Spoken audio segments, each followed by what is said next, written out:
सहनावतु सहनौ भुनक्तु सह वीर्यं करवावहै मा विद्विषावहै। ॐ शान्ति शान्ति।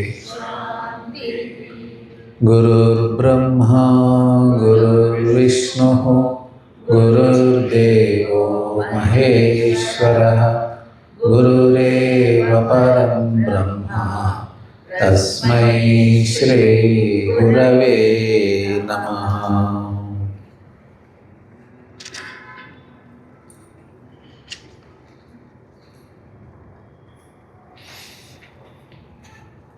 कृष्ण भजन 20 कृपा करो हरि नारायण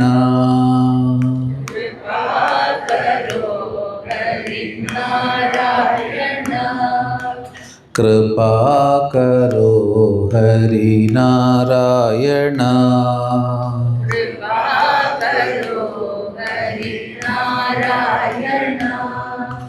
दया करो हे जगवंदना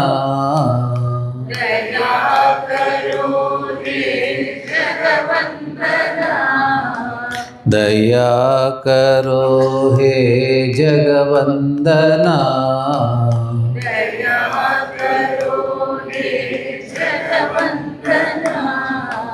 कृपा करो हरि नारायण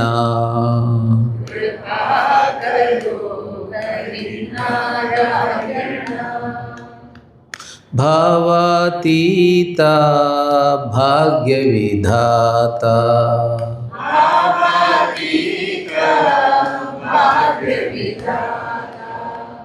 भावातीता भाग्य विधाता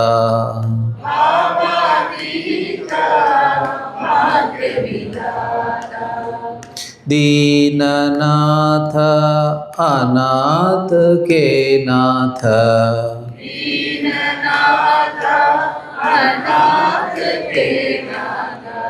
दीननाथ अनाथ के नाथ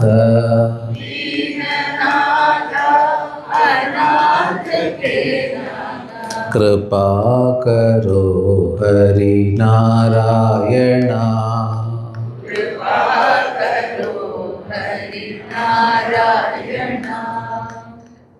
मायातीता ज्ञान प्रदाता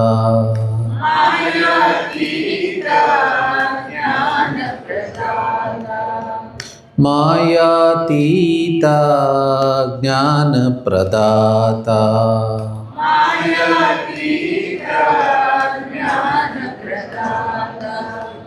दीननाथ अनाथ के नाथ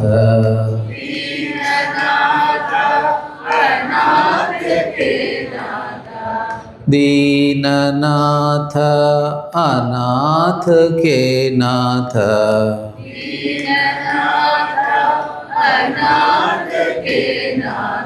कृपा करो हरि नारायण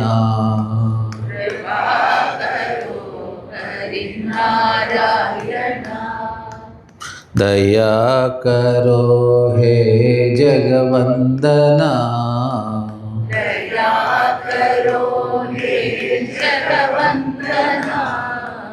कृपा करो हरि नारायण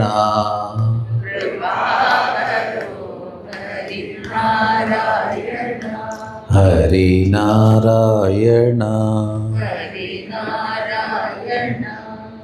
ಧ್ಯಾನ ಶ್ಲೋಕಗಳು. ಓಂ ಪಾರ್ಥಾಯ ಪ್ರತಿಬೋಧಿತಾಂ ಭಗವತಾ ನಾರಾಯಣೇನ ಸ್ವಯಂ ವ್ಯಾಸೇನ ರಚಿತಾಂ ಪುರಾಣಮುನಿನಾ ಮಧ್ಯೆ ಮಹಾಭಾರತಂ ಅದ್ವೈತಾಮೃತವರ್ಷಿಣೀ ಭಗವತಿ ಅಷ್ಟಾದಶಾಧ್ಯಾಯಿನಿ ಅಂಬ ತ್ವಾಮನುಸಂದಧಾಮಿ ಭಗವದ್ಗೀತೆ ಭಗವದ್ವೇಷಿಣೀ ಸರ್ವೋಪನಿಷದೋ ಭಾವಃ ದೋಗ್ಧಾ ಗೋಪಾಲನಂದನಃ ಪಾರ್ಥೋ ವತ್ಸಸುಧೀರ್ಭೋಕ್ತಾ ದುಗ್ಧಂ ಗೀತಾಮೃತಂ ಮಹತ್ ವಸುದೇವಸುತಂ ದೇವಂ ಕಂಸಚಾಣೂರಮರ್ದನಂ ದೇವಕೀ ಪರಮಾನಂದಂ ಕೃಷ್ಣಂ ವಂದೇ ಜಗದ್ಗುರುಂ ಮೂಕಂ ಕರೋತಿ ವಾಚಾಲಂ ಪಂಗುಂ ಲಂಘಯತೆ ಗಿರಿಂ ಯತ್ಕೃಪಾತಮಹಂ ವಂದೇ ಪರಮಾನಂದಮಾಧವಂ ಯಂ ಬ್ರಹ್ಮಾ ವರುಣೇಂದ್ರ ರುದ್ರಮರುತಃ ಶೃಣ್ವಂತಿ ದಿವ್ಯೈಃ ಸರ್ವೈಃ ವೇದೈಃ ಸಾಂಗಪದಕ್ರಮೋಪನಿಷದೈಃ ಗಾಯಂತಿ ಯಂ ಸಾಮಗಾಃ ಧ್ಯಾನಾವಸ್ಥಿತತೇನ मनसा पश्यन्ति यं योगिनः यस्यान्तं न विदुःसुरासुरगणाः देवाय तस्मै नमः ದೇವಾಯ ತಸ್ಮೈ ನಮಃ. ಇವತ್ತು 5ನೇ ಅಧ್ಯಾಯದಲ್ಲಿ ಸ್ವಲ್ಪ ಕೆಲವು ಶ್ಲೋಕಗಳನ್ನ ನೋಡಿ ಆಮೇಲೆ 6ನೇ ಅಧ್ಯಾಯಕ್ಕೆ ಹೋಗೋಣ. 5ನೇ ಅಧ್ಯಾಯ ನಿನ್ನೆ 3 ಶ್ಲೋಕ ನೋಡಿದ್ವಿ. ಈಗ 4ನೇ ಶ್ಲೋಕವನ್ನು ನೋಡೋಣ. ನಾನು ಹೇಳಿದ ಮೇಲೆ ರಿಪೀಟ್ ಮಾಡಿ. ಶ್ರೀ ಭಗವಾನುವಾಚ श्रीभगवानुवाच ಸಾಂಖ್ಯಯೋಗೌ ಪೃಥಕ್ ಬಾಲಾಃ साङ्ख्ययोगो पृथक् बालाः ಪ್ರವದಂತಿ ನ ಪಂಡಿತಾಃ प्रवदन्ति न पण्डिताः ಏಕಮಪ್ಯಾಸ್ಥಿತಃ ಸಮ್ಯಕ್ एकमप्यासितः सम्यक् ಉಭಯೋರ್ವಿಂದತೆ ಫಲಂ. उदयोर्विन्दते फलम् ಒಟ್ಟಿಗೆ ಸಾಂಖ್ಯಯೋಗೌ पृथक् बालाः प्रवदन्ति न पण्डिताः एकमप्यासितः सम्यक् उभयोर्विन्दते फलम्. ಸೊ ಇಲ್ಲಿ ಮೊದಲನೇ ಪದ ಸಾಂಖ್ಯ ಯೋಗ. ಇದನ್ನು ಬಿಡಿಸುವಾಗ ಸಾಂಖ್ಯ ಮತ್ತು ಯೋಗ ಅಂತ ಬಿಡಿಸ್ಬೇಕು. ಸಾಂಖ್ಯ ಅಂತಂದರೆ ಇಲ್ಲಿ ವಿವಿಧಿಷಾ ಸನ್ಯಾಸ. ಸಾಂಖ್ಯ ಅಂದರೆ ನಿನ್ನೆ ನೋಡಿದ್ವಲ್ಲ, ವಿವಿಧಿಷಾ ಸನ್ಯಾಸ, ಸನ್ಯಾಸ ಆಶ್ರಮ. ವಿವಿಧಿಷಾ ಸನ್ಯಾಸ ಅಂದರೆ ಸನ್ಯಾಸ ಆಶ್ರಮ. ಯೋಗ ಅಂದರೆ ಕರ್ಮಯೋಗ. ಕರ್ಮಯೋಗಕ್ಕೆ ಕ್ಷೇತ್ರ ಯಾವುದು? ಗೃಹಸ್ಥಾಶ್ರಮ. ಸೊ ಯೋಗ ಅಂದರೆ ಕರ್ಮಯೋಗ ಅಥವಾ ಗೃಹಸ್ಥಾಶ್ರಮ. ಸಾಂಖ್ಯ ಅಂತಂದರೆ ವಿವಿಧಿಷಾ ಸನ್ಯಾಸ ಅಥವಾ ಸನ್ಯಾಸ ಆಶ್ರಮ. ಸೊ ಪೃಥಕ್, ಪೃಥಕ್ ಅಂದ್ರೇನು? ಈ ಗೃಹಸ್ಥಾಶ್ರಮದ ಗುರಿನೇ ಬೇರೆ, ಸನ್ಯಾಸಾಶ್ರಮದ ಗುರಿನೇ ಬೇರೆ. ಪೃಥಕ್ ಮೀನ್ಸ್ ಸಪ್ರೇಟ್. ಸೊ ಕೆಲವರು ಅಂದ್ಕೊತಾರೆ ಗೃಹಸ್ಥಾಶ್ರಮದ ಗುರಿನೇ ಬೇರೆ, ಸನ್ಯಾಸಾಶ್ರಮದ ಗುರಿನೇ ಬೇರೆ ಅಂತ ಅಂದ್ಕೊತಾರೆ. ಆದರೆ ಶ್ರೀಕೃಷ್ಣ ಹೇಳ್ತಾನೆ, ಆ ಥರ ಹೇಳೋರು ಬಾಲಾಹ. ಬಾಲ ಅಂದರೆ ಅವರಿಗೆ ಶಾಸ್ತ್ರ ಗೊತ್ತಿಲ್ಲ, ಇಮ್ಮೆಚ್ಯೂರ್ ಅಂತ ಅರ್ಥ. ಇಮ್ಮೆಚ್ಯೂರ್ ಅಂದರೆ ಏನು? ಅವ್ರಿಗೆ ಶಾಸ್ತ್ರ ವಿಚಾರ ಗೊತ್ತಿಲ್ಲ, ಶಾಸ್ತ್ರ ಏನು ಹೇಳುತ್ತೆ ಅದನ್ನು ಸರಿಯಾಗಿ ತಿಳ್ಕೊಂಡಿಲ್ಲ. ನ ಪಂಡಿತ. ಪಂಡಿತರು ಅಂದರೆ ಶಾಸ್ತ್ರವನ್ನು ಚೆನ್ನಾಗಿ ಬಲ್ಲವರು. Those who are well versed in the shastras. ಶಾಸ್ತ್ರ ಅಂದರೆ ಉಪನಿಷತ್ತು, ಗೀತೆ, ಬೇರೆ ಬೇರೆ ಗ್ರಂಥಗಳು, ಪ್ರಕರಣ ಗ್ರಂಥಗಳು ಇತ್ಯಾದಿ. ಸೊ ಸರಿಯಾಗಿ ತಿಳುವಳಿಕೆ ಇಲ್ಲದೇ ಇರೋರು ಹೇಳ್ತಾರೆ ಗೃಹಸ್ಥಾಶ್ರಮದ ಗುರಿನೇ ಬೇರೆ, ಸನ್ಯಾಸಾಶ್ರಮದ ಗುರಿನೇ ಬೇರೆ ಅಂತ. ಅದರಲ್ಲಿ ಹೇಳ್ತಾರೆ ಏಕಮಪಿ ಆಸ್ಥಿತಃ ಸಮ್ಯಕ್, ಏಕಮಪಿ ಸಮ್ಯಕ್ ಆಸ್ಥಿತಃ. ಸಮ್ಯಕ್ ಆಸ್ಥಿತಃ ಅಂದ್ರೇನು?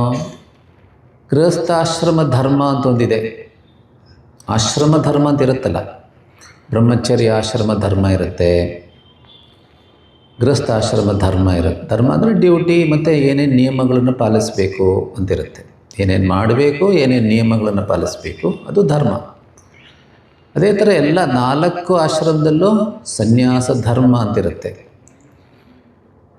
ಆಮೇಲೆ ವಾನಪ್ರಸ್ಥಾಶ್ರಮದ ಧರ್ಮ ಅಂತಲೇ ಇರುತ್ತೆ. ಧರ್ಮ ಅಂದರೆ ನಿಯಮಗಳು, ನಾವು ಮಾಡಬೇಕಾದಂಥ ಸಾಧನೆಗಳು. ಸೊ ಏನು ಹೇಳ್ತಿದ್ದಾರೆ ಇಲ್ಲಿ? ಏಕಮಪಿ ಸಮ್ಯಕ್ ಆಸ್ಥಿತಃ, ಅದರಲ್ಲಿ ಯಾವುದಾದ್ರು ಒಂದನ್ನು, ನೀನು ಗೃಹಸ್ಥಾಶ್ರಮಿ ಆಗಿದ್ದರೆ ಗೃಹಸ್ಥಾಶ್ರಮ ಧರ್ಮವನ್ನು ಸರಿಯಾಗಿ ಪಾಲಿಸಬೇಕು, ಸನ್ಯಾಸಿ ಆಗಿದ್ದರೆ ಸನ್ಯಾಸಾಶ್ರಮ ಧರ್ಮವನ್ನು ಸರಿಯಾಗಿ ಪಾಲಿಸಬೇಕು.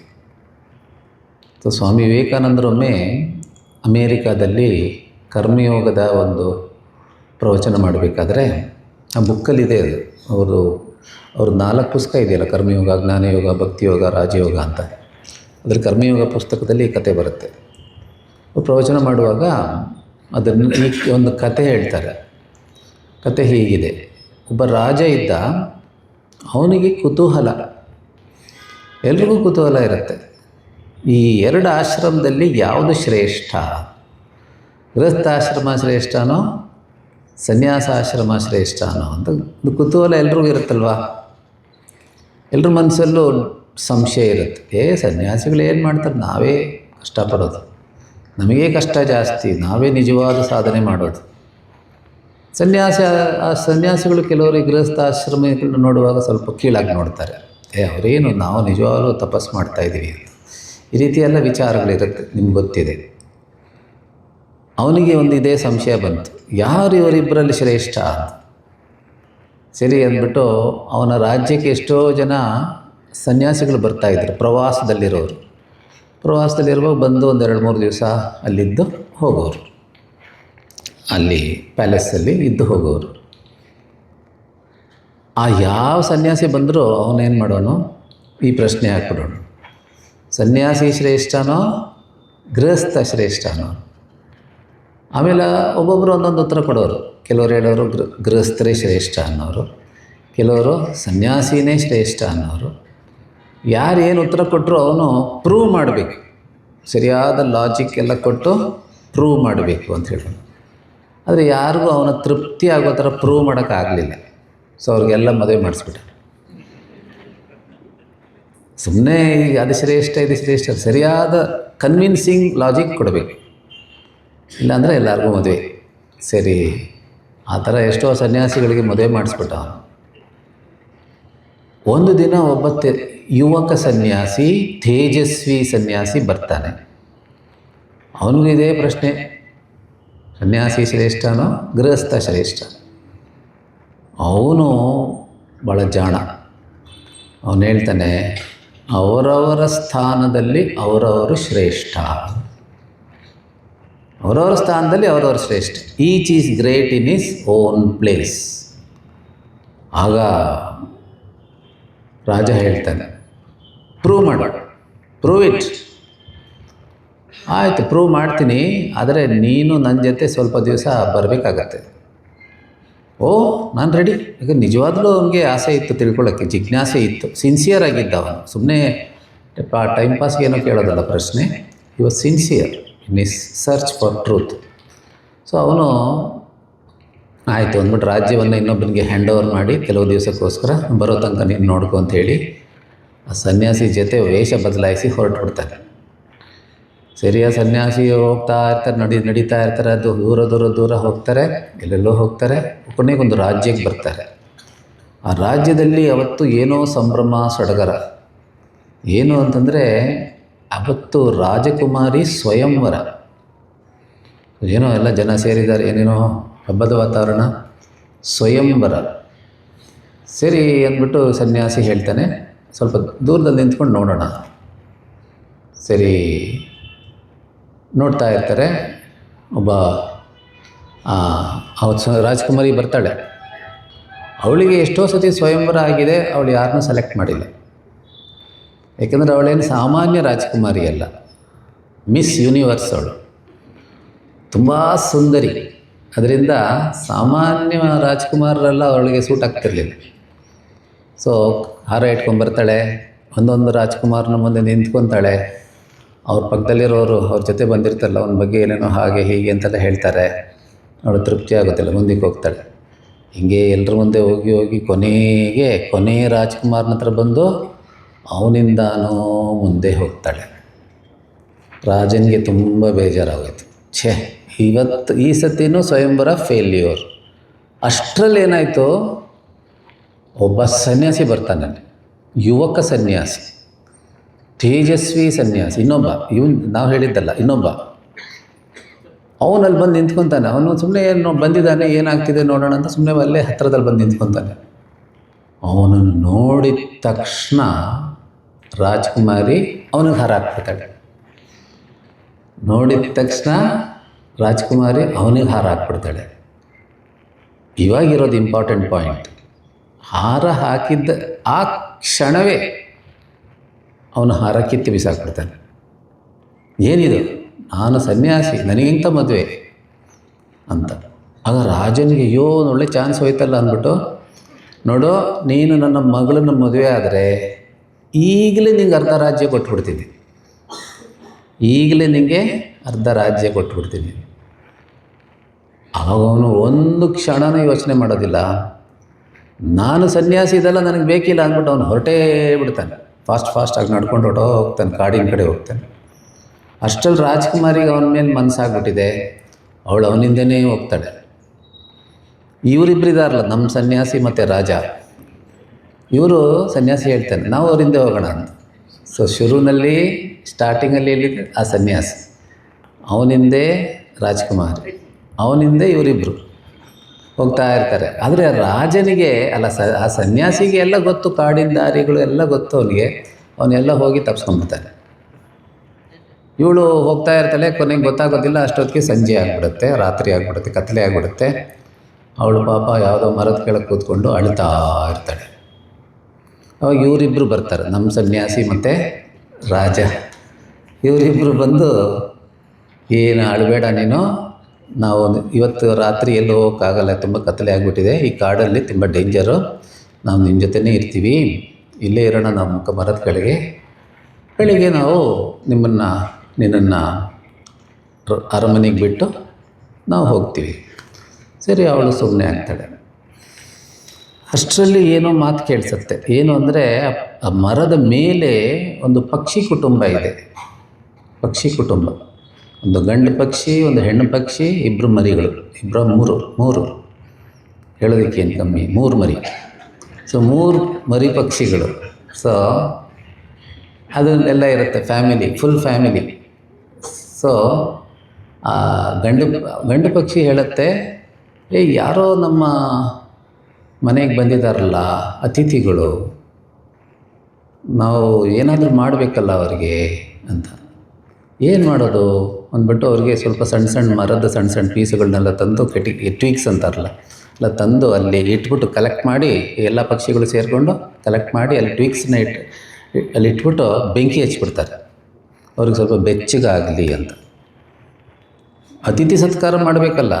ಪಂಚಮಹಾಯಜ್ಞದಲ್ಲಿ ಒಂದು ಯಾವುದೋ ಮನುಷ್ಯ ಯಜ್ಞ, ಅತಿಥಿ ಸತ್ಕಾರ ಮಾಡ್ತಾರೆ. ಆಮೇಲೆ ಅವರ ಗಂಡು ಪಕ್ಷಿ ಹೇಳುತ್ತೆ, ಅಲ್ಲ ಅವ್ರು ಬರೀ ಬೆಚ್ಚಗೆ ಮಾಡಿ ಏನು ಪ್ರಯೋಜನ, ಅವ್ರಿಗೆ ಆಹಾರ ಕೊಡಬೇಕಲ್ಲ. ಏನು ಆಹಾರ ಕೊಡೋದು ಇವರಿಗೆ? ಇಲ್ಲ, ನಾನು ಶರೀರವನ್ನೇ ಕೊಟ್ಬಿಡ್ತೀನಿ ಅಂದ್ಬಿಟ್ಟು ಅವನ ಬೆಂಕಿಗೆ ಹಾರಿ ಸತ್ತೋಗ್ಬಿಡ್ತಾನೆ. ಆಗ ಹೆಣ್ಣು ಪಕ್ಷಿ, ತಾಯಿ ಪಕ್ಷಿ, ನಮ್ಮ ಗಂಡ ಮಾಡಿದ ಕೆಲಸ ಪೂರ್ತಿ ಮಾಡೋದು ನನ್ನ ಧರ್ಮ, ನನ್ನ ಸ್ವಧರ್ಮ ಅಂಥೇಳಿ ಅವಳು ಬೆಂಕಿ ಒಳಗೆ ಬಿದ್ದು ಸತ್ತೋಗ್ಬಿಡ್ತಾಳೆ. ಆಮೇಲೆ ಮಕ್ಕಳು, ಅಯ್ಯೋ ಅಪ್ಪ ಅಮ್ಮ ಮಾಡಿದ ಕೆಲಸ ಪೂರ್ತಿ ಮಾಡೋದು ನಮ್ಮ ಸ್ವಧರ್ಮ, ಪಿತೃಯಜ್ಞ ಅಂದ್ಬಿಟ್ಟು ಅವರು 3 ಜನನೂ ಬೆಂಕಿಯೊಳಗೆ ಬಿದ್ದು ಸಾಯ್ತಾರೆ. ಒಟ್ಟಿನಲ್ಲಿ ಪಕ್ಷಿ ಕುಟುಂಬ ಹೋಯಿತು. ಆದರೆ ಇವರು ಅದನ್ನು ನೋಡ್ತಾ ಇರ್ತಾರೆ, ಆಶ್ಚರ್ಯದಿಂದ ನೋಡ್ತಾ ಇರ್ತಾರೆ. ಸುಮ್ಮನೆ ನೋಡ್ತಾ ಕೂತಿರ್ತಾರೆ, ಏನಿದೆ ಆಶ್ಚರ್ಯ ಅಂತ, ಇಂಥ ಕುಟುಂಬ ಇದು ಅಂದ್ಬಿಟ್ಟು. ಆಮೇಲೆ ಬೆಳಗಾಗತ್ತೆ. ಬೆಳಗಾಗಿ 3 ಜನನೂ ಹೋಗ್ತಾರೆ. ಆ ರಾಜಕುಮಾರಿನ ಅರಮನೆಯಲ್ಲಿ ಬಿಟ್ಟು ಇವರಿಬ್ಬರು ವಾಪಸ್ ಬರ್ತಾರೆ. ವಾಪಸ್ ಬಂದಮೇಲೆ ಆ ಸನ್ಯಾಸಿ ಕೇಳ್ತಾನೆ, ಓಡೋಗಿದ್ದ ಸನ್ಯಾಸಿ ಅಲ್ಲ, ನಮ್ಮ ಸನ್ಯಾಸಿ, ನಿನಗಿವಾಗ ಅರ್ಥ ಆಯ್ತಾ ರಾಜ ಅಂತ. ನನಗೆ ಏನೋ ಒಂದು ಚೂರು ನೀನೇ ಸ್ವಲ್ಪ ಬಿಡಿಸಿ ಹೇಳು. ಅವನು ಹೇಳ್ತಾನೆ, ನೋಡು, ನೀನು ಯಾರು ಶ್ರೇಷ್ಠ ಅಂತ ಕೇಳಿದೆಯಲ್ಲ, ಗೃಹಸ್ಥನಾಗಿದ್ದರೆ ಆ ಪಕ್ಷಿ ಕುಟುಂಬದವ್ರ ಥರ ಇರಬೇಕು, ಸೇವೆಗೆ ಸದಾ ಸಿದ್ಧ, ತ್ಯಾಗಕ್ಕೆ ಸದಾ ಸಿದ್ಧ. ನೀನು ಸನ್ಯಾಸಿ ಆದರೆ ಅವನ ಥರ ಇರಬೇಕು.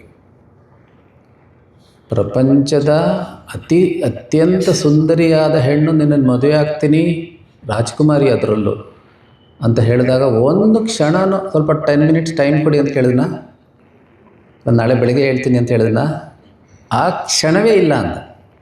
ಅಂದರೆ ವೈರಾಗ್ಯ ಪಕ್ಕ ಇದೆ ಅಂತ ಅರ್ಥ. ವಿವೇಕ ವೈರಾಗ್ಯ ಪಕ್ಕ ಇದೆ. ಆಮೇಲೆ ಅರ್ಧ ರಾಜ್ಯ ಕೊಡ್ತೀನಿ ಅಂದಾಗಲೂ ಸ್ವಲ್ಪ ಯೋಚನೆ ಮಾಡಿ ಹೇಳ್ತೀನಿ ಅಂತ ಹೇಳಿಲ್ಲ ಅವನು. ತಕ್ಷಣ he rejected the officer, that offer, that very moment he rejected. So ಸನ್ಯಾಸಿ ಆದರೆ ಹೆಣ್ಣು ಹೊನ್ನು ಮಣ್ಣು ಕೀರ್ತಿ ಅದು ಯಾವುದಕ್ಕೂ ಒಂದು ಚೂರು ಬೆಲೆ ಕೊಡದೆ ಆ ಸನ್ಯಾಸಿ ಥರ ಇರಬೇಕು. ಗೃಹಸ್ಥನಾದರೆ ಸೇವೆಗೆ ಸದಾ, ತ್ಯಾಗಕ್ಕೆ ಸದಾ ಸಿದ್ಧನಾಗಿ ಆ ಪಕ್ಷಿ ಕುಟುಂಬದ ಥರ ಇರಬೇಕು. ಆಗ ಗೃಹಸ್ಥಾಶ್ರಮನೂ ಶ್ರೇಷ್ಠನೇ, ಸನ್ಯಾಸಾಶ್ರಮನೂ ಶ್ರೇಷ್ಠ ಅಂತ ಹೇಳಿ. ಆಗ ರಾಜನಿಗೆ ತೃಪ್ತಿ ಆಯಿತು. ಮತ್ತೆ ಯಾವ ಸನ್ಯಾಸಿನೂ ಮದುವೆ ಮಾಡಿಸ್ಲಿಲ್ಲ ಅವನು. ಸದ್ಯ ಎಲ್ಲ ಸನ್ಯಾಸಿಗಳು ಬಚಾವಾದರು. ಸೊ ಅದರಿಂದ ಇಲ್ಲಿ ಏನು ಹೇಳ್ತಿರೋದು, ಏಕಮಪಿ ಸಮ್ಯಕ್ ಆಸ್ಥಿತಃ. ಸಮ್ಯಕ್ ಅಂದರೆ ಆಶ್ರಮ ಧರ್ಮವನ್ನು ಸರಿಯಾಗಿ ಪಾಲಿಸಬೇಕು. ಮತ್ತು ವೇದಾಂತ ಅಧ್ಯಯನವೂ ಇರಬೇಕು. ಮೊದಲು ಕರ್ಮಯೋಗ ಜಾಸ್ತಿ, ಆಮೇಲೆ ವೇದಾಂತ ಅಧ್ಯಯನ ಜಾಸ್ತಿ ಆಗುತ್ತೆ. ಗೃಹಸ್ಥರ ಉದಾಹರಣೆ ತಗೊಳ್ಳೋದಾದರೆ ಮೊದಲು ಕರ್ಮಯೋಗ ಜಾಸ್ತಿ, ಆಮೇಲೆ ಕ್ರಮೇಣ ವೇದಾಂತ ಅಧ್ಯಯನ ಜಾಸ್ತಿ. ಆಗ ಗೃಹಸ್ಥಾಶ್ರಮದಲ್ಲೇ ಎಲ್ಲ ಸಿದ್ಧಿ ಆಗುತ್ತೆ. ಆ ಥರ ಎಷ್ಟೋ ಜನ ಇದ್ರಲ್ಲ, ಜನಕರ ಉದಾಹರಣೆ ಕೊಡ್ತಾರೆ, ಇನ್ನೂ ಎಷ್ಟೋ ಜನ ಇದ್ದರು. ಆ ರೀತಿ ನಾನು ನಿಸರ್ಗದತ್ ಮಹಾರಾಜದ ಉದಾಹರಣೆ ಕೊಟ್ಟೆ. ಇವತ್ತು ಬೆಳಗ್ಗೆ ಸ್ವಾಮೀಜಿ ಅವರೇ ನಿಸರ್ಗದತ್ ಮಹಾರಾಜ್ ಗೊತ್ತಲ್ಲ ನಿಮಗೆ, ನಾನು ಅವ್ರನ್ನ ನೋಡಿದ್ದೀನಿ ಅಂತ ಮಾತಾಡುವಾಗ, ನಿಸರ್ಗದತ್ ಮಹಾರಾಜನ ನಾನು ನೋಡಿದ್ದೀನಿ, ಅವ್ರ ಜೊತೆ ಮಾತಾಡಿದ್ದೀನಿ ಅಂತ ಹೇಳಿದ್ರು. ನೋಡಿ ನೆನ್ನೆ ತಾನೇ ಹೇಳಿದ್ದೆ ಅವ್ರ ಹೆಸರು ಸ್ವಾಮೀಜಿ ಬಾಯಲ್ಲೇ ಬಂತು ಅಂತೇಳಿ ಅಂದ್ಕೊಂಡೆ. ಸೊ ಸಮ್ಯಕ್ ಆಸ್ಥಿತಃ ಉಭಯೋರ್ವಿಂದತೆ ಫಲಂ. ಎರಡರ ಫಲ ಒಂದೇ, ಅಂತಿಮ ಗುರಿ ಒಂದೇ, ಅಂತಿಮ ಫಲ ಎರಡರಲ್ಲೂ ಒಂದೇ. ಏನು? ಮೋಕ್ಷ ಫಲ. ಮೋಕ್ಷ ಅಂದರೆ ಪೂರ್ಣತ್ವ ಪ್ರಾಪ್ತಿ.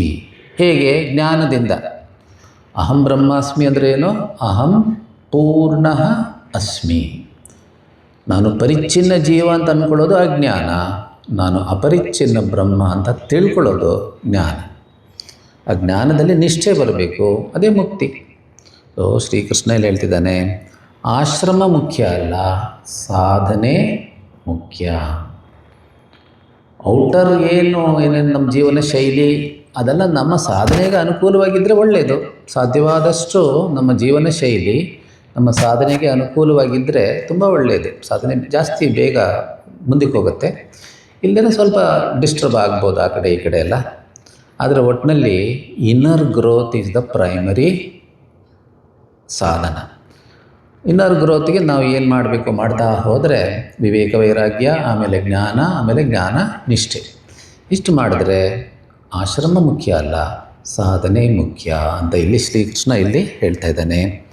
ಅದರಿಂದ ನೀನು ಗೃಹಸ್ಥಾಶ್ರಮ, ಸನ್ಯಾಸಾಶ್ರಮ, ಆಶ್ರಮದಿಂದ ಯಾರಿಗೂ ಮುಕ್ತಿ ಇಲ್ಲ, ಆಶ್ರಮಕ್ಕೆ ಸೇರೋದರಿಂದ ಯಾರಿಗೂ ಮುಕ್ತಿ ಇಲ್ಲ.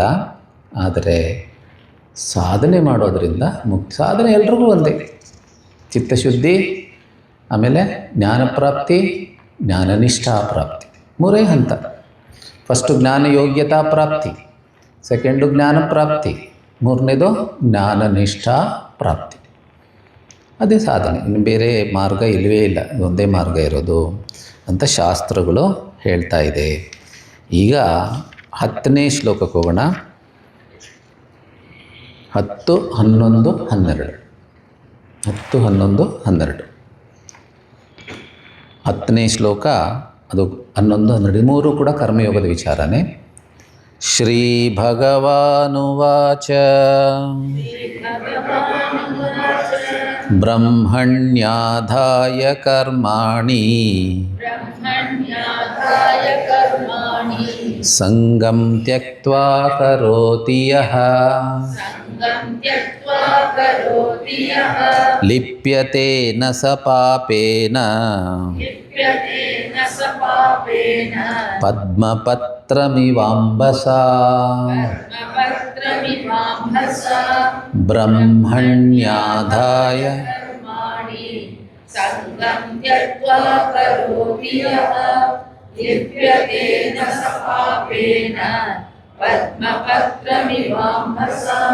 ಸೊ ಇಲ್ಲೇನು ಹೇಳ್ತಿದ್ದಾರೆ? ಬ್ರಹ್ಮಣ್ಯಾದಾಯ, ಬ್ರಹ್ಮಣಿ ಆದಾಯ. ಇಲ್ಲಿ ಬ್ರಹ್ಮ ಅಂದರೆ ಈಶ್ವರ, ಭಗವಂತ. ಬ್ರಹ್ಮ ಅಂದರೆ ಈಶ್ವರ ಅಥವಾ ಭಗವಂತ. ಬ್ರಹ್ಮಣಿ ಅಂದರೆ ಭಗವಂತನಲ್ಲಿ. ಆದಾಯ ಅಂದರೆ ನಿಕ್ಷಿಪ್ಯ. ನಿಕ್ಷಿಪ್ಯ ಅಂದರೆ ಏನು? ಅರ್ಪಿಸಿ. ಏನನ್ನು ಅರ್ಪಿಸೋದು? ಕರ್ಮಾಣಿ, ನಾವು ಮಾಡೋ ಕರ್ಮಗಳನ್ನು ಭಗವಂತನಲ್ಲಿ ಅರ್ಪಿಸಿ.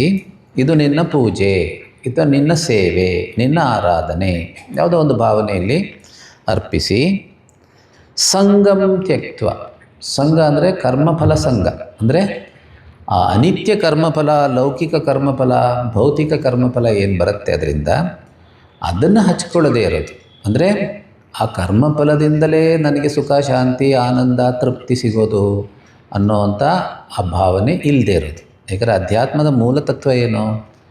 ಆನಂದ, ಶಾಂತಿ ಅನ್ನೋದು ಹೊರಗಡೆಯಿಂದ ಬರೋದಲ್ಲ, ಅದು ಯಾವತ್ತೋ ಒಂದು ದಿವಸ ಬರೋದಲ್ಲ, ಮತ್ತು ಯಾರೋ ಕೊಡೋದಲ್ಲ, ಅದು ನಿನ್ನ ಸ್ವರೂಪ. ನಮಗೆ ಮೇನ್ ಬೇಕಾಗಿರೋದು PHS, ಪೀಸ್, ಹ್ಯಾಪಿನೆಸ್, ಸೆಕ್ಯೂರಿಟಿ. ಹೌದಾ? ಇದೇ 3 ಗುರಿ. ಶಾಂತಿ, ಆನಂದ, ಭದ್ರತೆ. ಅದಕ್ಕಿಂತಲೇ ಎಲ್ಲ ಬ್ಯಾಂಕಲ್ಲೂ ಸೆಕ್ಯೂರಿಟಿ ಡೆಪಾಸಿಟ್ ಎಲ್ಲರದ್ದು ಜೋರಾಗಿದೆ, ಕೋಟಿಗಟ್ಟಲೆ. PHS, ಯಾಕೆ ಸೆಕ್ಯೂರಿಟಿ ಬೇಕು? We feel insecure. ಹೌದಾ? ಅದಿದ್ದರೆ ಸ್ವಲ್ಪ ಸೆಕ್ಯೂರಿಟಿ, ಬ್ಯಾಂಕಲ್ಲಿ ದುಡ್ಡಿದೆ, ಸೆಕ್ಯೂರಿಟಿ. ಆದರೆ ಶಾಸ್ತ್ರ ಹೇಳುತ್ತೆ, ಯಾರೋ ಒಬ್ಬ ಹೇಳಿದಂತೆ, ಅವನು ಬ್ಯಾಂಕಿಗೆ ಸೇರಿಕೊಂಡಿದ್ದೆ, ಯಾವುದೋ ಪ್ರೈವೇಟ್ ಬ್ಯಾಂಕ್ಗೆ. ಆಮೇಲೆ ಒಂದು 6 ತಿಂಗಳು, 1 ವರ್ಷ ಆದಮೇಲೆ ಅವನ ಕೆಲಸ ಪರ್ಮನೆಂಟ್ ಆಯಿತು. ಅವನು ಖುಷಿಯಲ್ಲಿ ಸ್ವೀಟ್ಸ್ ಹಂಚಿದ. ಅವನ ಫ್ರೆಂಡ್ ಹತ್ರ ಹೋಗಿ, ಏನು ಸ್ವೀಟು? ನನ್ನ ಕೆಲಸ ಪರ್ಮನೆಂಟ್ ಆಯಿತು. ಅದಕ್ಕೆ ಅವನು ಹೇಳ್ತಾನೆ, ನಿನ್ನ ಕೆಲಸ ಪರ್ಮನೆಂಟ್ ಆಯಿತು, ನಿನ್ನ ಬ್ಯಾಂಕ್ ಪರ್ಮನೆಂಟ್ ಅಲ್ವಲ್ಲ. ಯಾವ ಬ್ಯಾಂಕ್ ಯಾವಾಗ ಮುಳುಗೋಗುತ್ತೋ ಗೊತ್ತಿಲ್ಲ. ಸೊ ಈ ಪ್ರಪಂಚದಲ್ಲಿ ಯಾವುದೂ ಪರ್ಮನೆಂಟ್ ಇಲ್ಲ. ಮತ್ತು ಎಂಥ ಸೆಕ್ಯೂರಿಟಿ? ಹೊರಗಡೆಯಿಂದ ಸೆಕ್ಯೂರಿಟಿ ಸಿಗುತ್ತಾ? ಯಾವ ಸೆಕ್ಯೂರಿಟಿನೂ ಸಿಗೋದಿಲ್ಲ. Everything is insecure. How can an insecure thing give me security? So ಆನಂದ, ಶಾಂತಿ, ಭದ್ರತೆ, ಸೆಕ್ಯೂರಿಟಿ, ಇದು 3 ಹೊರಗಿಂದ ಬರುವಂಥದ್ದಲ್ಲ, ನಮ್ಮಲ್ಲೇ ಇದೆ. ನಮ್ಮ ಸ್ವರೂಪವನ್ನು ತಿಳ್ಕೊಳ್ಳೋದ್ರಿಂದ ಇದು 3 ಸಿಗುತ್ತೆ.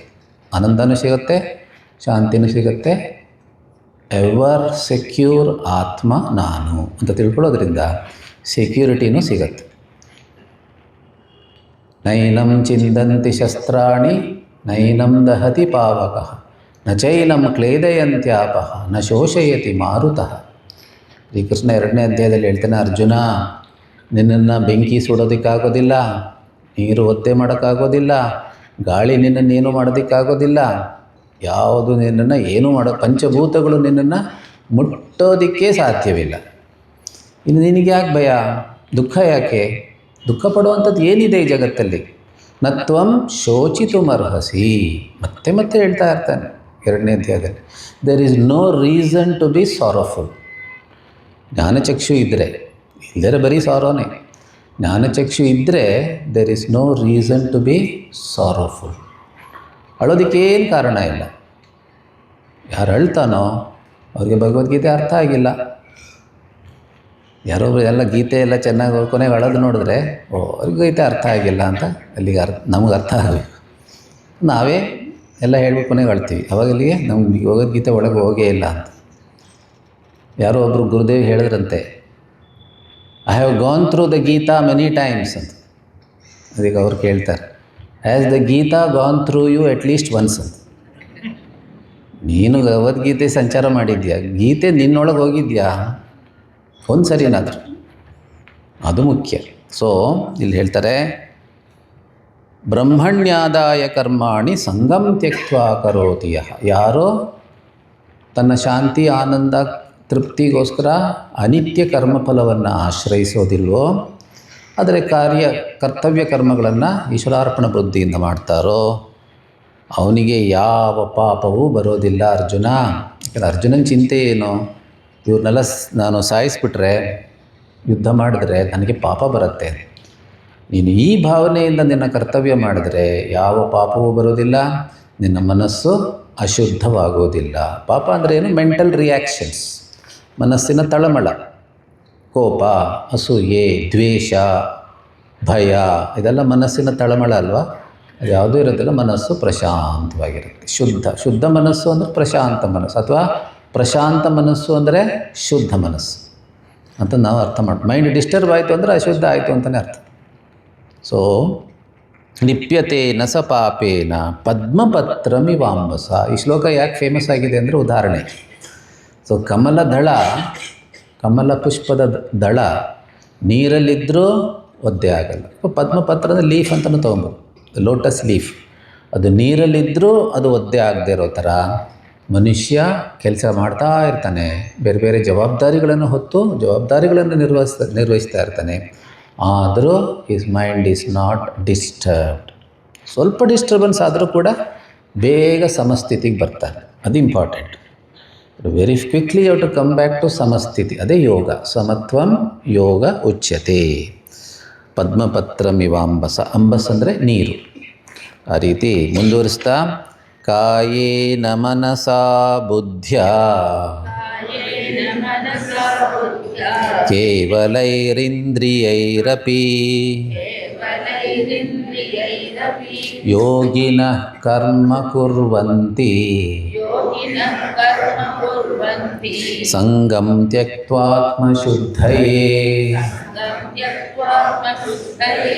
ಕಾಯೇನ ಮನಸಾ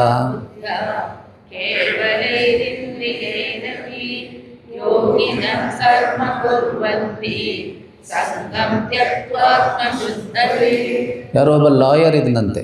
ನಿಮಗೆಲ್ಲ ಗೊತ್ತಿದೆ, ಲಾಯರ್ ಕೆಲಸ ಅಂದರೆ ತುಂಬ ತಲೆ ಬಿಸಿ. ಯಾರ್ಯಾರ್ದೋ ಸಮಸ್ಯೆಗಳನ್ನೆಲ್ಲ ಅವನು ಅದ್ರ ಬಗ್ಗೆ ಯೋಚನೆ ಮಾಡಬೇಕು.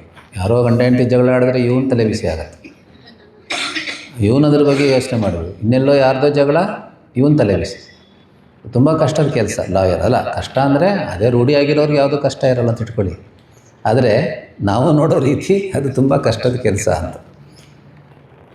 ಅವನಿಗೆ ಸಾಕಾಯ್ತು, ಅಯ್ಯೋ ಎಷ್ಟು ದಿನ ಅಂತ ಈ ಲಾಯರ್ ಕೆಲಸ ಮಾಡೋದು, ಸಾಕಪ್ಪ ಅಂದ್ಬಿಟ್ಟು ಬಿಟ್ಬಿಟ್ಟ. ಆ ಪ್ರೊಫೆಷನ್ ಬಿಟ್ಬಿಟ್ಟು ಯಾವುದೋ ಒಂದು ಆಶ್ರಮಕ್ಕೆ ಸೇರ್ಕೊಂಡ್ಬಿಟ್ಟ. ಸರಿ, ಕೆಲವು ವರ್ಷಗಳು ಕಳೀತು. ಅವನು ಫ್ರೆಂಡ್ ಒಬ್ಬ ಅದೇ ಊರಿಗೆ ಹೋಗಿದ್ದ.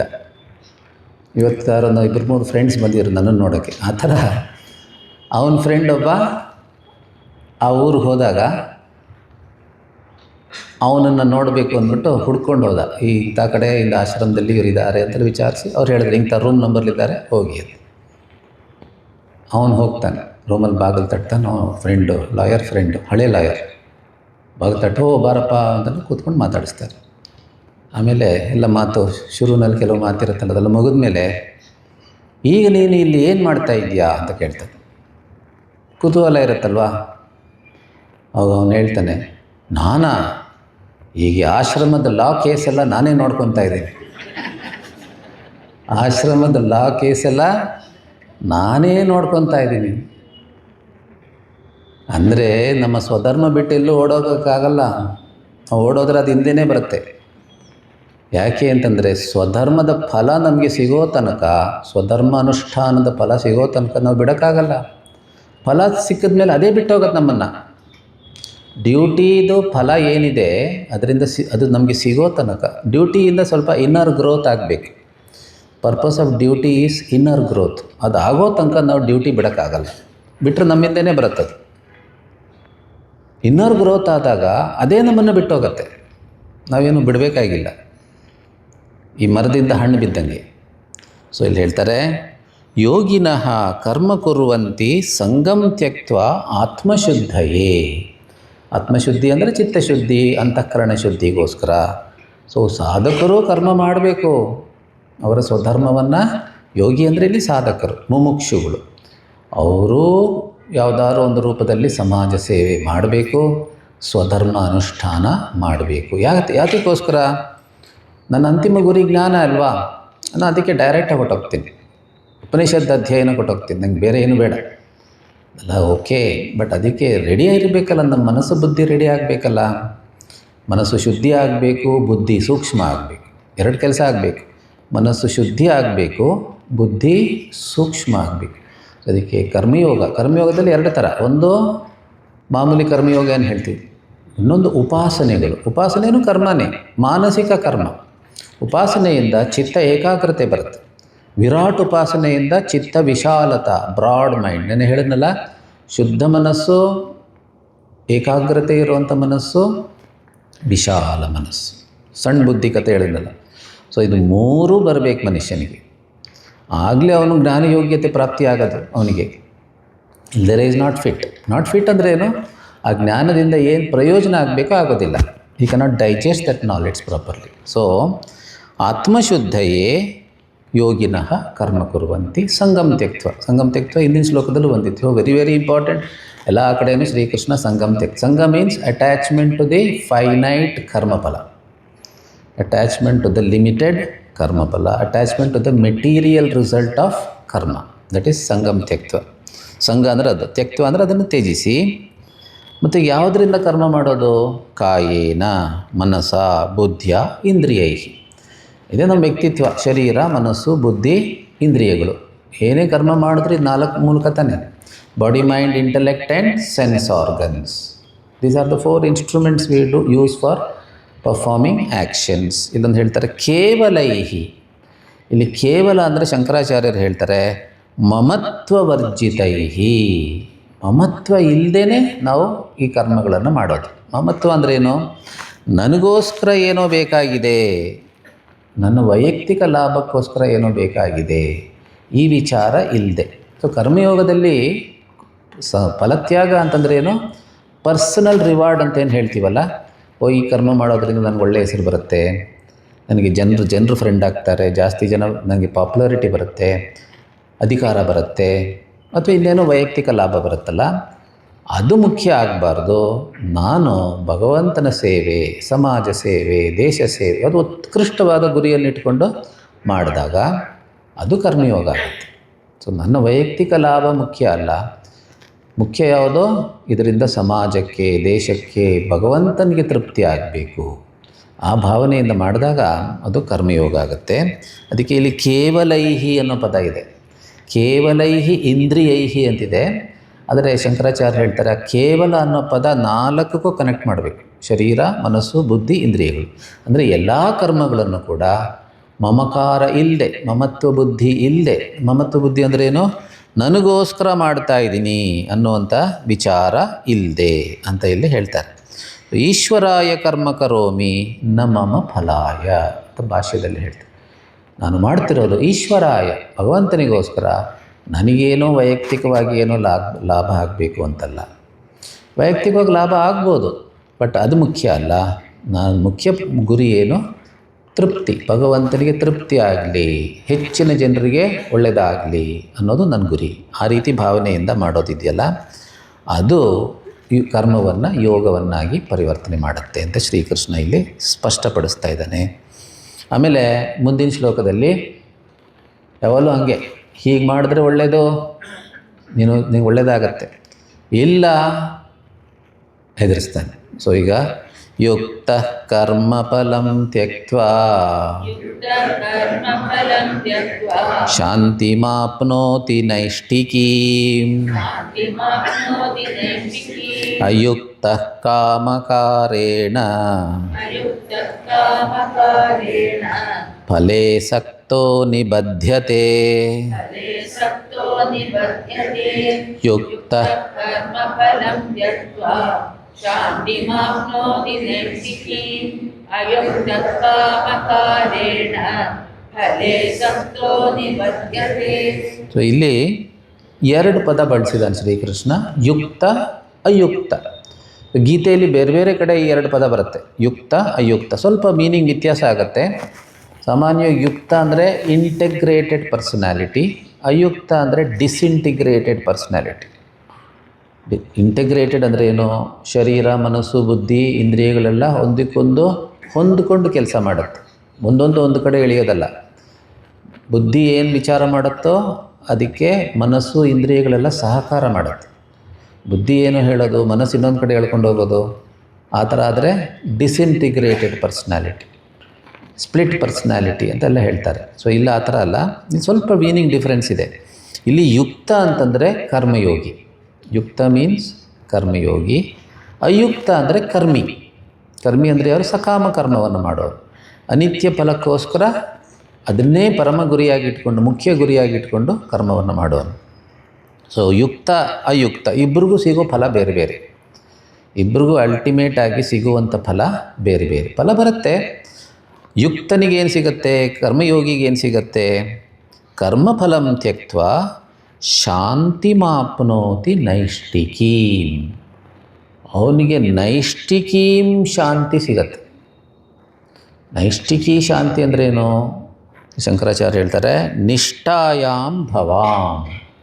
ಒಂದು ನಿಷ್ಠೆಯಿಂದ ಉಂಟಾದಂಥ ಶಾಂತಿ. ನಿಷ್ಠೆ ಅಂದರೆ ಕಮಿಟ್ಮೆಂಟ್, ಒಂದು ಸಾಧನೆಗೆ ಕಮಿಟ್ ಆಗೋದಕ್ಕೆ ಹೆಸರು ನಿಷ್ಠಾ. ಏನು ನಿಷ್ಠೆ? ಶಂಕರಾಚಾರ್ಯರು ಈ ಅಧ್ಯಾತ್ಮ ಮಾರ್ಗದ ಎಲ್ಲ ಹಂತಗಳನ್ನು ಹೇಳ್ತಾರೆ. First step, second step, third step, final step ಹೇಳ್ತಾರೆ. ಇಲ್ಲಿ ಫಸ್ಟು ಸತ್ವಶುದ್ಧಿ ಉಂಟಾಗತ್ತೆ. ಸತ್ವ ಅಂದರೆ ಅಂತಃಕರಣ, ಮನಸ್ಸು. ಸತ್ವಶುದ್ಧಿ ಅಂದರೆ ಅಂತಃಕರಣ ಶುದ್ಧಿ ಅಥವಾ ಮನಃಶುದ್ಧಿ ಅಥವಾ ಚಿತ್ತಶುದ್ಧಿ, ಬೇರೆ ಬೇರೆ ಥರ ಪದ ಬಳಸ್ತಾರೆ. ಆಮೇಲೆ ನೆನ್ನೆ ನೋಡಿದ್ವಿ ಚಿತ್ತಶುದ್ಧಿ ಅಂದರೆ ಏನು ಅಂತ ನೋಡಿದ್ವಿ, ಸತ್ವಶುದ್ಧಿ. ನೆಕ್ಸ್ಟು ಜ್ಞಾನ ಪ್ರಾಪ್ತಿ. ಸೊ ಕರ್ಮಿಯೋಗಿ ಮುಂದೆ ಮುಂದೆ ಹೋಗ್ತಾನೆ. ಆ ಸ್ಪಿರಿಚುವಲ್ ಜರ್ನಿಯಲ್ಲಿ ಆಧ್ಯಾತ್ಮಿಕ ಪ್ರಯಾಣ ಒಂದು ಮುಂದೆ ಮುಂದೆ ಹೋಗುತ್ತೆ. ಅವನು ಎವಾಲ್ವ್ ಆಗ್ತಾನೆ, ವಿಕಾಸ ಹೊಂದುತ್ತಾನೆ. ಯಾವ ರೀತಿ? ಫಸ್ಟು ಸತ್ವಶುದ್ಧಿ ಆಗುತ್ತೆ, ಮನಸ್ಸು ರಾಗದ್ವೇಷಗಳನ್ನು ಮೀರುತ್ತೆ. ಆಮೇಲೆ ಜ್ಞಾನಪ್ರಾಪ್ತಿ ಆಗುತ್ತೆ, ಅವನಿಗೆ ಜ್ಞಾನ ಯೋಗ್ಯತೆ ಸಿಕ್ಕಿರೋದ್ರಿಂದ, ಚಿತ್ತಶುದ್ಧಿನೇ ಜ್ಞಾನ ಯೋಗ್ಯತೆ. ಅವನಿಗೆ ಜ್ಞಾನ ಸಿಗತ್ತೆ. ಜ್ಞಾನ ಯಾರಿಗೆ ಬೇಕಾದ್ರೂ ಸಿಗತ್ತೆ, ಅದರ ಯೋಗ್ಯತೆ ಇರಬೇಕಲ್ಲ. ಸೊ ಜ್ಞಾನಪ್ರಾಪ್ತಿ ಅಂದರೆ ಗುರುಗಳಿಂದ ಅವನಿಗೆ ಮಾರ್ಗದರ್ಶನ, ಶಾಸ್ತ್ರದ ಉಪದೇಶ ಸಿಗತ್ತೆ, ಜ್ಞಾನಪ್ರಾಪ್ತಿ. ಆಮೇಲೆ ಸರ್ವಕರ್ಮ ಸನ್ಯಾಸ. ಸರ್ವಕರ್ಮ ಸನ್ಯಾಸ ಅಂದ್ರೇನು? ಕರ್ಮ ಮಾಡ್ತಿರುವಾಗಲೂ, ಕರ್ಮ ಫಲವನ್ನು ಅನುಭವಿಸುವಾಗಲೂ ಕರ್ಮ ಮಾಡುವವನು ನಾನಲ್ಲ, ಕರ್ಮ ಫಲವನ್ನು ಅನುಭವಿಸೋನು ನಾನಲ್ಲ. ನಾನು ಕರ್ತಾನೂ ಅಲ್ಲ, ನಾನು ಕರ್ಮಕರ್ತಾನೂ ಅಲ್ಲ, ಕರ್ಮಫಲ ಭೋಕ್ತಾನೂ ಅಲ್ಲ. ಈ ವಿಚಾರವನ್ನು ಚೆನ್ನಾಗಿ ಅರ್ಥ ಮಾಡಿಕೊಂಡು ಅದರಲ್ಲೇ ಇರೋದಿದೆಯಲ್ಲ, ಈವನ್ ವೈಲ್ ವರ್ಕಿಂಗ್, ಇವನ್ ಕೆಲಸ ಮಾಡ್ತಿರುವಾಗಲೂ ಕೂಡ, ಅನುಭವಿಸ್ತಾ ಇರುವಾಗಲೂ ಕೂಡ ಪ್ರಪಂಚವನ್ನು ನಾನು ಕರ್ತ ಅಲ್ಲ, ನಾನು ಭೋಗ್ತಾ ಇಲ್ಲ. I am not the doer, I am not the experiencer. ಈ ವಿಚಾರದಲ್ಲಿ ನಿಲ್ಲೋದಕ್ಕೆ ಹೆಸರು ಸರ್ವಕರ್ಮ ಸನ್ಯಾಸ. ಅದರಿಂದ ಏನಾಗುತ್ತೆ? ಪ್ರಾಕ್ಟೀಸ್ ಮಾಡ್ತಾ ಅಂದರೆ ನಿಧಿಧ್ಯಾಸನ. ಆ ನಿಧಿಧ್ಯಾಸನ ಪ್ರಾಕ್ಟೀಸ್ ಮಾಡ್ತಾ ಮಾಡ್ತಾ ಜ್ಞಾನಪ್ರಾಪ್ತಿ ಅಂದರೆ ಶ್ರವಣ ಮನನ, ಸರ್ವಕರ್ಮ ಸನ್ಯಾಸ ಅಂದರೆ ನಿಧಿಧ್ಯಾಸನ. ಅದರಿಂದ ಏನು ಸಿಗುತ್ತೆ? ನಿಧಿಧ್ಯಾಸನ ಅಂದರೆ ವೇದಾಂತಿಕ್ ಮೆಡಿಟೇಷನ್. ವೇದಾಂತಕ್ಕೆ ಬರೋದಕ್ಕೆ ಮುಂಚೆ ಏನು ಧ್ಯಾನ ಮಾಡ್ತೀವಲ್ಲ, ಕೃಷ್ಣನ ಧ್ಯಾನ, ಶ್ರೀರಾಮನ ಧ್ಯಾನ ಅಥವಾ ಬೇರೆ ಬೇರೆ ಥರ ಧ್ಯಾನ ಇದೆಯಲ್ಲ, ಸಗುಣ ಧ್ಯಾನ, ಅದಕ್ಕೆ ಉಪಾಸನೆ ಅಂತ ಹೆಸರು, ಅದಕ್ಕೆ ಉಪಾಸನೆ ಅಂತ ಕರೀತಾರೆ. ಆದರೆ ವೇದಾಂತ ಅರ್ಥ ಆದಮೇಲೆ ಏನು ಧ್ಯಾನ ಮಾಡ್ತೀವಿ? ಸ್ವರೂಪ ಧ್ಯಾನ ಅಥವಾ ಆತ್ಮಧ್ಯಾನ, ಬ್ರಹ್ಮಧ್ಯಾನ, ಅದಕ್ಕೆ ನಿಧಿಧ್ಯಾಸನ ಅಂತ ಹೆಸರು. ಸೊ ಇಲ್ಲಿ ಸರ್ವಕರ್ಮ ಸನ್ಯಾಸ ಅಂದರೆ ಅವನೆಲ್ಲ ಮಾಡ್ತಾ ಇದ್ದಾನೆ, ಊಟ ಮಾಡ್ತಾನೆ, ಮಾತಾಡ್ತಾನೆ, ಕೆಲಸ ಮಾಡ್ತಾನೆ, but he knows I am not the doer, I am not the, ಇದು ಈ ಅರಿವಲ್ಲೇ ಬದುಕ್ತಾನೆ. That is called Vedantic meditation. ಅದರಿಂದ ಏನಾಗುತ್ತೆ, ಜ್ಞಾನ ನಿಷ್ಠಾ ಪ್ರಾಪ್ತಿಯಾಗುತ್ತೆ. Remains firmly in the knowledge. So knowledge ಇದ್ದರೆ ಸಾಲದು, ಆ ನಾಲೆಡ್ಜಲ್ಲಿ ನಾವು ಸ್ಥಿರವಾಗಿ ನಿಲ್ಲಬೇಕು. ಗುರುದೇವ್ ಹೇಳ್ತಾ ಇದ್ರು, ಎಷ್ಟೋ ಸತಿ ಏನಾಗುತ್ತೆ, ಎಲ್ಲರೂ ಅನುಭವ ಅದು, ಎಷ್ಟೋ ಸತಿ ಏನಾಗುತ್ತೆ ನಮಗೆ, ನಾವು ನಾಲೆಡ್ಜ್ ಏನೋ ಗಳಿಸ್ತೀವಿ. ಈಗೇನು ನಾಲೆಡ್ಜ್ ಗಳಿಸೋದೇನು ಕಷ್ಟ ಇಲ್ಲ. ಯೂಟ್ಯೂಬಲ್ಲೆಲ್ಲ ಪ್ರವಚನವೂ ಸಿಗುತ್ತೆ, ಪುಸ್ತಕಗಳು ಸಿಗುತ್ತೆ, ಎಲ್ಲ ರೆಕಾರ್ಡಿಂಗು ಸಿಗುತ್ತೆ. ಆದರೆ ಗುರುದೇವ್ ಹೇಳ್ತಾರೆ, we are wise before the action and after the action, but not during the action. ಆ ಸಂದರ್ಭ ಬರೋದಕ್ಕೆ ಮುಂಚೆ ನಾವು ಜ್ಞಾನಿಗಳೇ, ಸಂದರ್ಭ ಮುಗಿದ ಮೇಲೂ ನಾವು ಜ್ಞಾನಿಗಳೇ. ಆ ಸಂದರ್ಭ ಬಂದಾಗ ಮರ್ತೋಗ್ಬಿಡೋದು ಜ್ಞಾನ. ಅಂದರೆ ಜ್ಞಾನ ನಿಷ್ಠೆ ಇಲ್ಲ ಅಂತ ಅರ್ಥ. ಈಗ ಡಾಕ್ಟ್ರಿಗೆ ಎಲ್ಲ ಗೊತ್ತು, ಆದರೆ ಪೇಷಂಟ್ ಬಂದಾಗೆಲ್ಲ ಮರ್ತೋಗ್ಬಿಟ್ರೆ ಏನು ಅದು ಜ್ಞಾನ ನಿಷ್ಠೆ ಅಂತ ಕರೀತಾರ? ಆ ಪೇಷಂಟ್ ಬಂದಾಗ, ಆ ಮೆಡಿಕಲ್ ಪ್ರಾಬ್ಲಮ್ ಬಂದಾಗ ಅವ್ನು ಕಲ್ತಿದ್ದೆಲ್ಲ ನೆನಪಾಗಿ ಅದು ಟ್ರೀಟ್ಮೆಂಟಲ್ಲಿ ಉಪಯೋಗಿಸ್ಬೇಕು. ಅದಕ್ಕೆ ಜ್ಞಾನ ನಿಷ್ಠ ಅಂತ. ಅದೇ ರೀತಿ ಜೀವನದಲ್ಲಿ ಬೇರೆ ಬೇರೆ ಸಮಸ್ಯೆಗಳು ಬಂದಾಗ, ವಿಶೇಷವಾಗಿ ಸಮಸ್ಯೆಗಳು, ಪ್ರಲೋಭನೆಗಳಿಗೂ ಬೇಕು ಜ್ಞಾನ, ಆದರೆ ಜಾಸ್ತಿ ಪ್ರಾಬ್ಲಮ್ ಆಗೋದು ಸಮಸ್ಯೆಗಳಿಂದ. ಸಮಸ್ಯೆಗಳು ಬಂದಾಗ ಮನಸ್ಸು ಕುಗ್ಗದೇ ಇರೋದು, ಭಯ ಪಡದೇ ಇರೋದೆಲ್ಲ ಇದೆಯಲ್ಲ, ದಟ್ ಈಸ್ ಕಾಲ್ಡ್ ಜ್ಞಾನ ನಿಷ್ಠ. ಆ ಜ್ಞಾನ ನಮ್ಮನ್ನು ಕಾಪಾಡುತ್ತೆ. That knowledge will save us. ಅದಕ್ಕೆ ರಾಮಕೃಷ್ಣ ಹೇಳ್ತಾ ಇದ್ದರು, ನೀವು ಹಲಸಿನಣ್ಣು ತೊಳೆ ಇದನ್ನು ಕಿತ್ಕೊಂಡು ಮಾಡುವಾಗ ಕೈಗೆ ಎಣ್ಣೆ ಹಚ್ಕೊಂಡು ಮಾಡಬೇಕು, ಇಲ್ಲದ್ರೆ ಎಲ್ಲ ಅಂಟ್ಕೊಂಡ್ಬಿಡತ್ತೆ ಕೈಗೆ.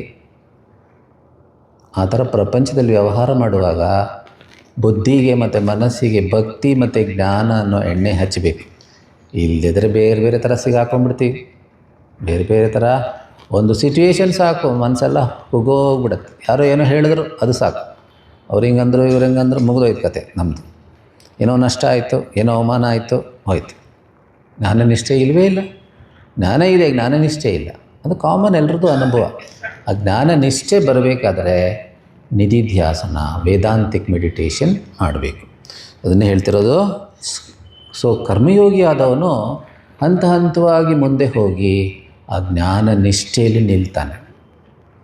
ಆದರೆ ಸಕಾಮ ಕರ್ಮವನ್ನು ಬರೀ ಸಕಾಮ ಕರ್ಮ ಮಾಡೋನು ಅಲ್ಲೇ ಇರ್ತಾನೆ. ಮೈಂಡ್ ಡಿಸ್ಟರ್ಬ್ ಆಗಿ ಮೇಲೆ ಕೆಳಗೆ, ಕೆಲವೊಮ್ಮೆ ಖುಷಿಯಲ್ಲಿರ್ತಾನೆ, ಕೆಲವೊಮ್ಮೆ ಕೋಪದಲ್ಲಿರ್ತಾನೆ, ಕೆಲವೊಮ್ಮೆ ದುಃಖದಲ್ಲಿರ್ತಾನೆ, ಕೆಲವೊಮ್ಮೆ ಭಯದಲ್ಲಿರ್ತಾನೆ. ಅವನು ಯಾವಾಗ ಹೇಗಿರ್ತಾನೆ ಅಂತ ಅವ್ರ ಮನೆಯವ್ರಿಗೆ ಗೊತ್ತಿಲ್ಲ. ಒಮ್ಮೊಮ್ಮೆ ಖುಷಿಯಾಗಿರ್ತಾನೆ, ಬೆಳಗ್ಗೆ ಖುಷಿಯಾಗಿದ್ನಲ್ಲಿ ಸಾಯಂಕಾಲ ಏನಾಯ್ತು ಇವನಿಗೆ ಅಂತ.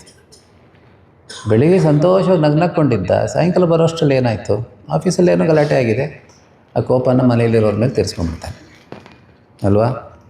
ಸೊ ಮನಸ್ಸು ಮೇಲೆ ಕೆಳಗೆ ಹೋಗ್ತಿರುತ್ತೆ.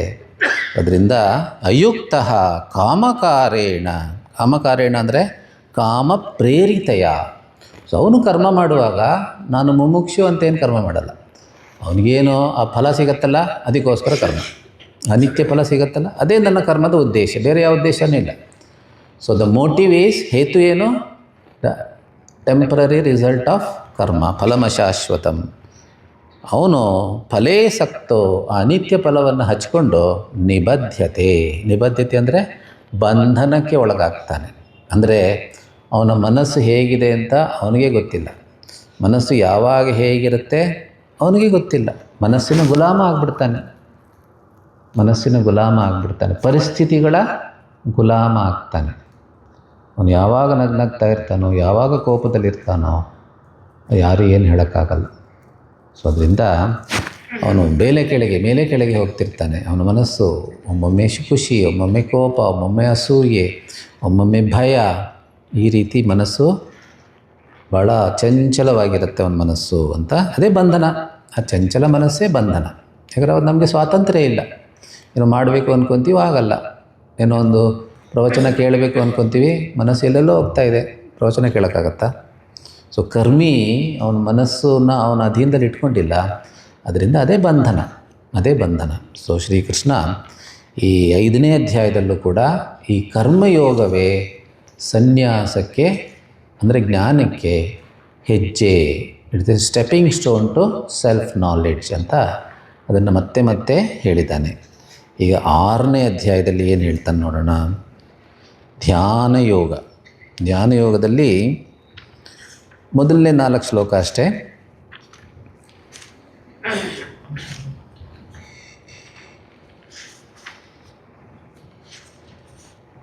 ಮೊದಲನೇ ಶ್ಲೋಕ ಭಾಳ ಸುಂದರವಾದ ಶ್ಲೋಕ.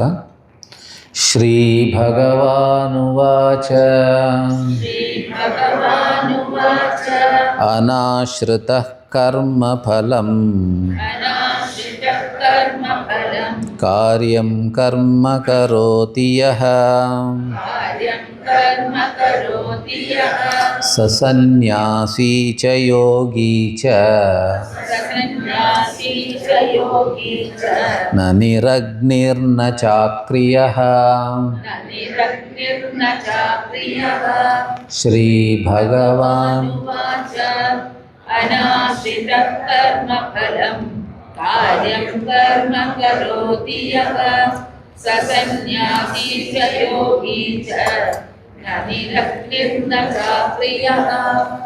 ಸೊ ಇಲ್ಲಿ ಸ್ವಲ್ಪ ಕರ್ಮಯೋಗಿಯನ್ನು ಬಹಳ ಹೊಗಳ್ತಾನೆ. ಹಿಂದಿನ ಅಧ್ಯಾಯದಲ್ಲೂ ನೋಡಿದ್ವಿ. ಯಾರೋ ರಾಗದ್ವೇಷಗಳಿಲ್ಲದೆ ಗೃಹಸ್ಥ ಧರ್ಮವನ್ನು ಪಾಲಿಸ್ತಿದ್ದಾನೋ ಅವನು ನಿತ್ಯ ಸನ್ಯಾಸಿ ಅಂತ ಹೇಳ್ತಾನೆ ಶ್ರೀಕೃಷ್ಣ ಅಲ್ವಾ, 3ನೇ ಶ್ಲೋಕ 5ನೇ ಅಧ್ಯಾಯದಲ್ಲಿ. ಅದೇ ಥರ ಇಲ್ಲಿ ಕರ್ಮಯೋಗಿಯನ್ನು ಹೊಗಳ್ತಾ ಇದ್ದಾನೆ. ಕರ್ಮ, ಸೊ ಫಸ್ಟ್ ಲೈನ್ ಇದೆಯಲ್ಲ, that is the definition of A Karmayogi. Karmayogi definition ಬೇಕು ಅಂದರೆ ಈ ಲೈನ್. ಅದು ಅಫ್ಕೋರ್ಸ್ ಬೇರೆ ಕಡೆಯೂ ಇದೆ, ಬಟ್ ಇದು ಭಾಳ ಸ್ಪಷ್ಟವಾಗಿದೆ. ಯಹ ಯಾರು, ಯಹ ಯಾರು ಕರ್ಮ ಕರೋತಿ, ಕರ್ಮ ಮಾಡ್ತಾನೆ. ಸೊ ಕರ್ಮ ತ್ಯಾಗ ಮಾಡಿಲ್ಲ, ಕರ್ಮ ಮಾಡ್ತಾನೆ. ಅವನ ಕರ್ತವ್ಯ ಕರ್ಮ ಮಾಡ್ತಾನೆ. ಯಾವ ಕರ್ಮ ಮಾಡ್ತಾನೆ? ಕಾರ್ಯಂ ಕರ್ಮ ಕರೋತಿ.